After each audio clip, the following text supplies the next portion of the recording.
So, a town outside Detroit, Michigan banned pride and trans flags on government buildings in June. The ban, which was passed by unanimous city council, prohibited the flying of any religious, ethnic, racial, political, or sexual orientation group flags on the city's public properties.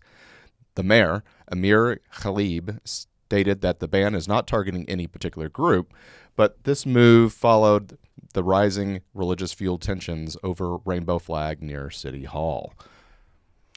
Well, welcome back to Azimuth Podcast. I am your host, Kimberly McNabb. And I'm Barrett McNabb. The motion does allow for flying of 5 different flags on the public property. The U.S. flag, thank goodness for that. Yes. The Michigan state flag, the City of Hamtramck flag, the Prisoner of War flag, which I commend them for, and a unique flag representing the nations from which many of the Hamtramck citizens hail from, which are primarily Middle Eastern and Muslim nations. And this decision was particularly significant as it came during the first Pride Month since Hamtramck's City Council and mayoral post included all Muslim officials. LGBT residents in Hamtramck have expressed feelings of betrayal over the council's decision. They had hoped that the city's progressiveness would extend to supporting pride flags.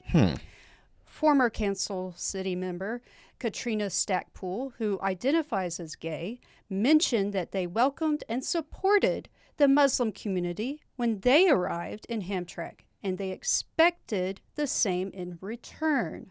That's really interesting because, a few years ago, there were a lot of municipalities, cities, counties, and even some states that were worried that Muslim majority populations would start implementing and taking over government and implementing Sharia law, and which is based on Islam. And so a lot of municipalities and counties passed laws that said, hey, look, under no way, shape, or form are we going to allow Sharia law to be part of our legal system. And so there was this epiphany that I had, and again, this is probably 4 or 5 years ago, and it was kind of this dream that there was an elevated court in session, and on the panel of the justices were Muslim majority justices, and they were trying a Hasidic Jew. They were trying a gay female. They were trying other minority groups, and they were passing judgment. And in this dream that I had, it was, but we supported you. The people were saying that we supported you. We welcomed you with open arms. And the justices respond, and we thank you for that, but now it's our turn. And, it's just kind of interesting that 4 and 5 years later, we have a city council that is 100% Muslim, and they are, making, banning, certain things that protected them, people that welcomed them into with open arms. And the tables have certainly turned. Yeah, people make the mistake that other people also shared their values. The council consists completely of Muslims, and Muslims do not believe in homosexuality. Yeah, and you have to be very careful about that. As a foreign area officer and traveling back and forth to the Middle East multiple times, there's 2 big things. There's drugs and homosexuality, and whether it's right, wrong, indifferent, that's just their culture. And so it's very difficult to impress American values of acceptance for everybody onto other countries' culture. That's what makes their countries unique. And I remember getting a visa in the Saudi Arabian embassy that was in UAE for me to go to Riyadh and visit Saudi Arabia.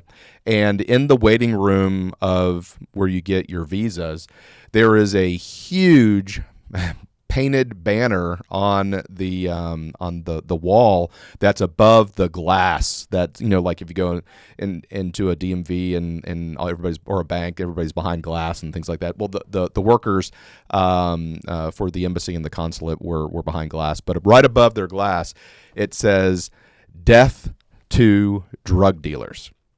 Okay, so I mean, they're letting you know in advance that if you come into their country and you deal drugs, it's going to be the death penalty. And the same thing goes for homosexuality. I mean, these are countries where they still stone people to death, and that's actually a thing.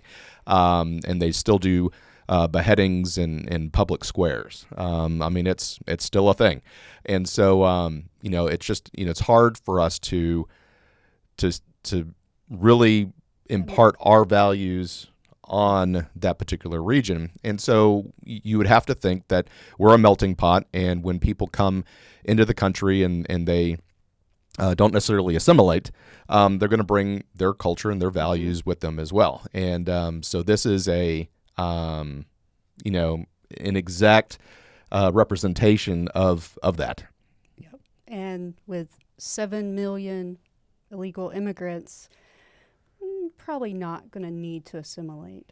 Yeah, it's going to be difficult for them to come in, and ultimately what we want is we're a nation of immigrants, legal immigrants, and we did expect Italian Americans and Irish Americans and African Americans and that are coming in now, European Americans, Asian Americans, to assimilate. And share our values. Yeah, share our values. And again, we're a melting pot, but we still have values that need to be common amongst all of our citizens.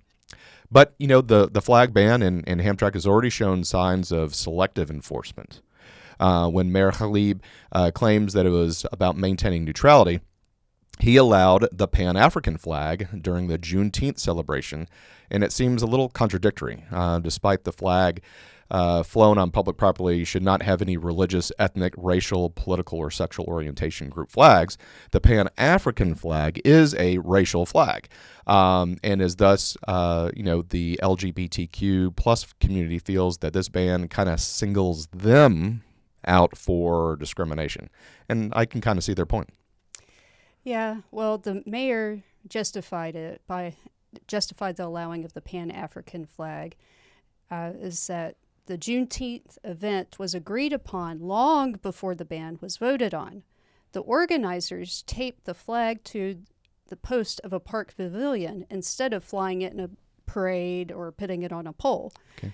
And the mayor did state that such displays would not be allowed after this Juneteenth event. So this is kind of just, we're going to allow it this one time, and then we're not going to allow it anymore. Right. Okay. But this is not an isolated ban either. In recent years, many school boards, including 2 in California, have debated banning the LGBT pride flags from schools, citing concerns about favoritism. Civil rights advocates argue that such flags are protected expression under the Constitution.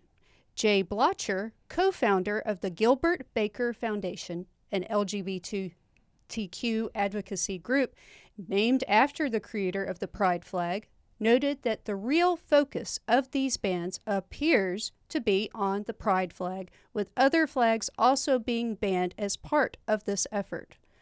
So other flags are being banned. On one hand, yes, we have the First Amendment with free speech. Yeah.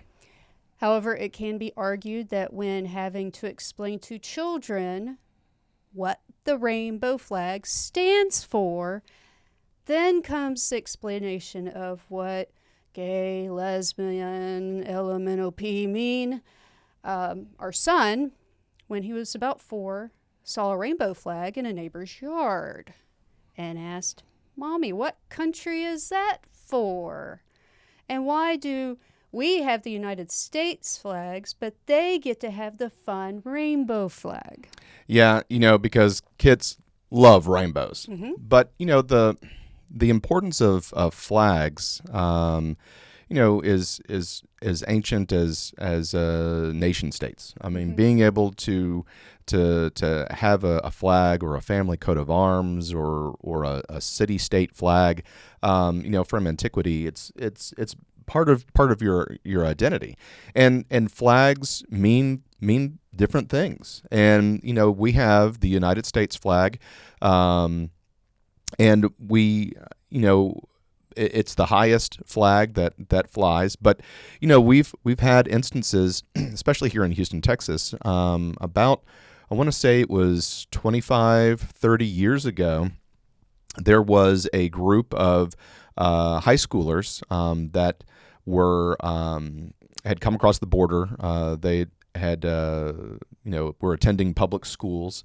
and it was made the news, and they took down the American flag and flew the Mexican flag in its place above a Houston public school. And, it caused quite a bit of controversy because it could be considered that this is treason or even an act of war by taking a government building and replacing the American flag with the Mexican flag. And I'll be honest, I don't know exactly what happened to those teenagers that did that. But we just a few days ago, we have illegal immigrants from Venezuela that are coming in now. Biden has granted temporary amnesty to or not amnesty, but temporary protections and work rights visas for about 100,000 Venezuelans that are here. But just a few days ago, illegal immigrants from Venezuela raised a Venezuelan flag on the United States properties they were coming over. It was an island in the middle of the Rio Grande River, but it does belong to the United States. And so, here we are. We're in Texas. We're in the United States, and we're having, foreign illegal immigrants raising their country of origins flags on our soil, and it's a problem. So this city council recognizing that flags mean things. Yeah. Is just really interesting, but getting back to the rainbow flag, it's hard to explain to children sometimes, and you want children to be as innocent as they can be for as long as as they can. I mean, they're children; they don't need to know any type of sexual orientation. They don't need to know anything. They just need to be able to just playground. That should be their whole world. Yeah, just playground. Doing the playground. And Legos. So, I was wondering, what is the origin of the rainbow flag? The original gay pride flags were first flown at the San Francisco Gay Freedom Day Parade on June 25th, 1978. That's quite some time ago. Yeah. Before this iconic moment, the Nazis had used the pink triangle to identify and stigmatize men interned as homosexuals in concentration camps. Wanting to move away from this symbol of oppression, the community sought a new emblem. You can't blame them. Yeah. Creator Gilbert Baker chose the rainbow motif because the rainbow has a spectrum of colors, and like there is a spectrum of human sexuality. While some have speculated that Baker may have been inspired by the Judy Garland song Over the Rainbow. Okay.